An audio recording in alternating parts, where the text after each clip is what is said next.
हाँ जी दोस्तों, तो कैसे हैं आप सब। उम्मीद करता हूँ आप सब बहुत अच्छे होंगे। तो स्वागत है आप लोगों का ज्ञान सूत्रा के एक और नई वीडियो में, जहां पे कि आज हम बात करने वाले हैं नाउ फंक्शन के बारे में। हम देखने वाले हैं नाउ फंक्शन का यूज हम कहाँ कर सकते हैं और उसको यूज करके हम अपने क्वेरीज में किस किस तरीके के प्रॉब्लम्स को सॉल्व कर सकते हैं। तो पिछली वीडियो में हमने एक नया कॉलम ऐड किया था जो कि लास्ट चेक इन कॉलम था। तो अगर आप लोगों ने वो वीडियो नहीं देखा है तो मैं हाईली रेकमेंड करूंगा आप जाके पहले वो वीडियो चेकआउट करिए, क्योंकि आगे वाली वीडियोज में हम लास्ट चेक इन कॉलम पे ही काम करने वाले हैं। तो चलिए चलते हैं सीधा अपने नोट्स के अंदर और समझते हैं नाउ फंक्शन के बारे में।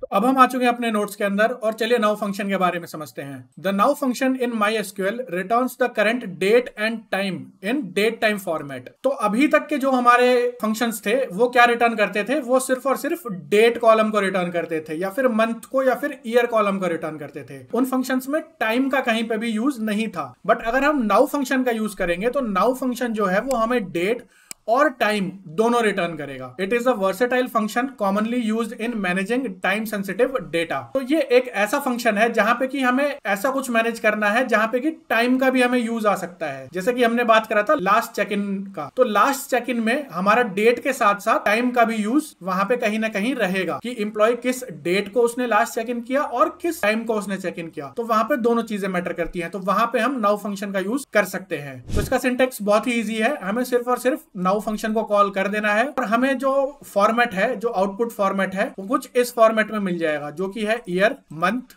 डे, फिर हमें मिलेगा आर यानी कि घंटे का, फिर मिनट्स और फिर सेकंड्स। तो कुछ इस टाइप से हमें आउटपुट में मिल जाएगा। तो यहाँ पे की फीचर्स और ध्यान रखने वाली क्या बात है कि जो नाउ फंक्शन रिटर्न करेगा वो सर्वर का टाइम रिटर्न करेगा, यानी कि आप जिस मशीन पे काम कर रहे हैं उस मशीन पे क्या टाइम हो रहा है वो उसको रिटर्न करेगा, ना कि आप किस टाइम जोन में काम कर रहे हैं उसको। तो ये चीज ध्यान रखने वाली चीज है। कई कुछ लोग ऐसा करते हैं कि जैसे कि मेरा सर्वर तो है यूएस में और मैं यहाँ पे इंडिया में बैठ के काम कर रहा हूँ, तो वो नाउ फंक्शन को कॉल करेंगे और वो एक्सपेक्ट ये करेंगे कि वो इंडिया का टाइम दिखाए, लेकिन वो इंडिया का टाइम नहीं दिखाएगा। वो क्या टाइम दिखाएगा, जिस जोन में सर्वर है आपका उस सर्वर पे क्या टाइम फिक्स्ड है वो टाइम दिखाएगा। तो ये चीज हमें बहुत ही ध्यान रखने वाली चीज है। Within a single query execution now provides the same value of all the rows process, यानी कि जो भी जितने भी रोज प्रोसेस करेंगे हम सबका एक ही वैल्यू देगा। नाउ फंक्शन जो है कोई अलग अलग वैल्यूज वो नहीं देगा अलग अलग रोज के लिए। तो ये तो थी कुछ थ्योरेटिकल चीजें। अब चलते हैं MySQL वर्कबेंच में इसको प्रैक्टिकली समझने।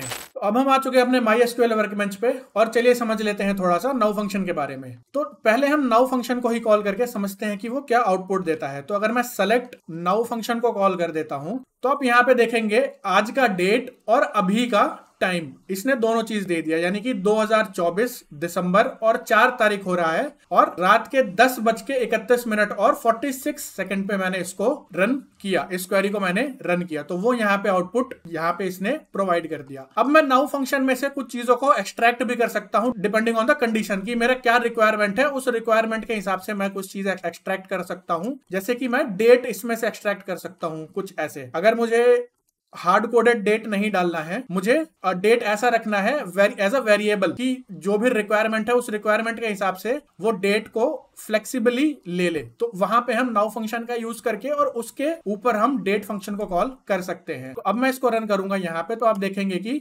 इसने डायनेमिकली जो है वो डेट को कैप्चर कर लिया। अगर मैं इस क्वेरी को कल रन करूंगा तो ये यहाँ पे 5 तारीख कैप्चर कर लेगा। अगर मैं परसों रन करूंगा तो ये इसको 6 तारीख कैप्चर कर लेगा। सिमिलरली मैं टाइम को भी कैप्चर कर सकता हूं। टाइम को मैं कैसे कैप्चर करूंगा, यहाँ पे मैं सेलेक्ट कर दूंगा टाइम और टाइम के अंदर मैं पास कर दूंगा नाउ फंक्शन को।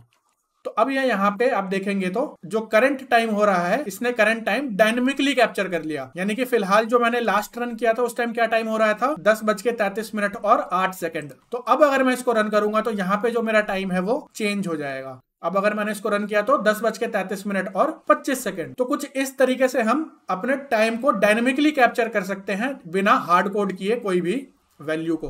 तो कुछ इस टाइप से हम नाउ फंक्शन का यूज कर सकते हैं। अब यहाँ पे अगर मुझे चेक करना है कि आज की डेट में किन किन लोगों ने चेक इन किया, तो पॉसिबल बहुत ही कम पॉसिबिलिटी है कि आज के डेट पे किसी ने चेक इन किया होगा, क्योंकि आपको याद होगा तो हमने डेटा जो है वो रैंडमली पॉपुलेट किया था। तो उसको हमें चेक करने के लिए हम कुछ इस टाइप से क्वेरी लिख सकते हैं। Select star from employ details table where last check in is equals to date of now और यहाँ पे लास्ट चेक इन का भी हम डेट पार्ट ही सिर्फ लेंगे, क्योंकि अगर आपको याद होगा तो लास्ट चेक इन जो कॉलम है हमारा उसमें डेट और टाइम दोनों है। और अब अगर मैं इसको रन करूंगा, यहाँ पे टीजे का अगर आप देखेंगे लास्ट चेक इन तो वो आज का है, जो कि है 4/12/2024 8 बजे का। तो ये यहाँ पे हमें एक एम्प्लॉय मिल गया है जिसने आज के दिन चेक इन किया है। अगर हम ये देखना चाहते हैं कि लास्ट 7 दिन में कितने लोगों ने चेक इन किया है तो उसको भी हम फाइंड आउट कर सकते हैं। वो कुछ इस टाइप से हम फाइंड आउट करेंगे। Select star from employ details where date of last check in column. ये किसके, जो हमारा डेट है वो या तो ग्रेटर देन या फिर इक्वल टू होना चाहिए नाउ माइनस, हम एक कीवर्ड का यूज करेंगे जो कि है इंटरवल ऑफ 7 डेज, यानी कि लास्ट 7 दिन में किन किन लोगों ने चेक इन किया है उसका मेरा सारा का सारा डिटेल निकल कर यहाँ पर आ जाएगा। तो अब अगर हम इसको रन करेंगे तो आप यहाँ पे देखेंगे कि लास्ट 7 दिन में कितने लोगों ने चेक इन किया है वो यहाँ पर एज एन आउटपुट आ गया है। तो कुछ इस टाइप से हम इसका यूज कर सकते हैं। हम इसको एक रेंज में भी दे सकते हैं। रेंज के लिए हम क्या यूज करते हैं, रेंज के लिए हम यूज करते हैं बिटवीन फंक्शन। तो हम बिटवीन फंक्शन में इसका कैसे यूज करेंगे, select star from employ details table where last check in between, और बिटवीन में हम एक हार्ड कोडेड वैल्यू दे देते हैं। हम दे देते हैं 2024/11/1 और यहाँ पे हम डाल देते हैं वैल्यू 0 0 और 0 एंड नाउ। तो ये क्वेरी हमें क्या आउटपुट देगा, 1 सितंबर से लेके आज तक जितने लोगों ने चेक इन किया है उसका आउटपुट मुझे यहाँ पर फेच करके दे दो। तो अब अगर मैं इसको रन करूंगा तो आप देखेंगे जिन लोगों ने भी 1 सितंबर या फिर उसके बाद आज तक जितने लोगों ने चेक इन किया है उसका आउटपुट मेरा यहाँ पे मुझे रिजल्ट डेटा सेट में मिल गया है। तो कुछ इस तरीके से अलग अलग कंडीशंस को मीट करने के लिए, अलग अलग रिक्वायरमेंट्स को मीट करने के लिए हम नाउ फंक्शन का यूज कर सकते हैं अपने क्वेरीज में। तो उम्मीद करता हूं आप लोगों को इस वीडियो से कुछ ना कुछ सीखने को मिला है। तो मिलते हैं अगले वीडियो में, तब तक के लिए पढ़ते रहिए और एकदम मस्त रहिए।